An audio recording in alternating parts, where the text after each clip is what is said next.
Binalaan ng World Health Organization ang publiko laban sa pabago-bagong lagay ng panahon.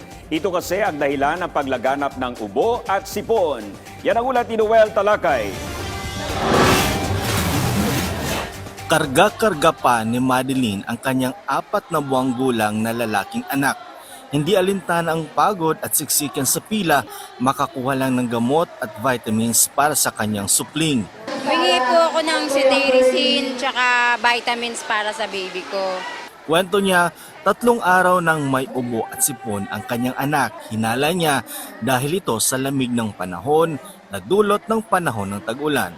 Lalo po pag gabi, mas malakas ang ubo niya. Pabago-bago po kasi yung panahon natin, lalo na po sa gabi malamig. Pagdating ng umaga, mainit.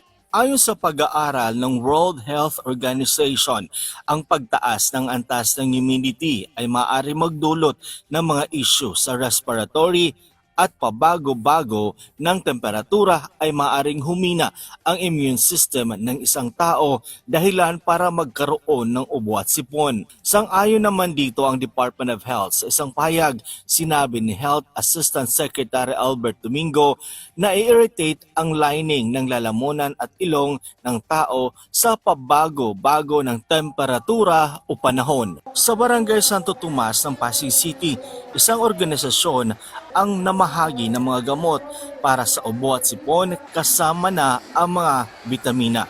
Para yun sa mga bata. Tapos meron din kaming mga vitamins. Kasi po kailangan po sa ngayon, kasi uso po ngayon yung sakit ngayon. Kaya kailangan ng mga bata mag-vitamin C at multivitamin. Kung ano yung mga madalas na i-reseta ng mga doktor, yun yung mini-maintain namin. As well as yung mga antibiotics na nire-reseta ng doktor. Suportado naman ang nasabing makabuluhang aktibidad ng isang Pinay beauty queen na si Shamsi Supsup Lee. Pinaka-importante ang health kasi kapag may sakit, hindi makapasok sa school, hindi makapagtrabaho, so lahat apektado. Maliban sa ubo at sipon, banta rin ngayong panahon ng tag-ulan ang dengue, leptospirosis at diarrhea na patuloy ding minomonitor ng DOH.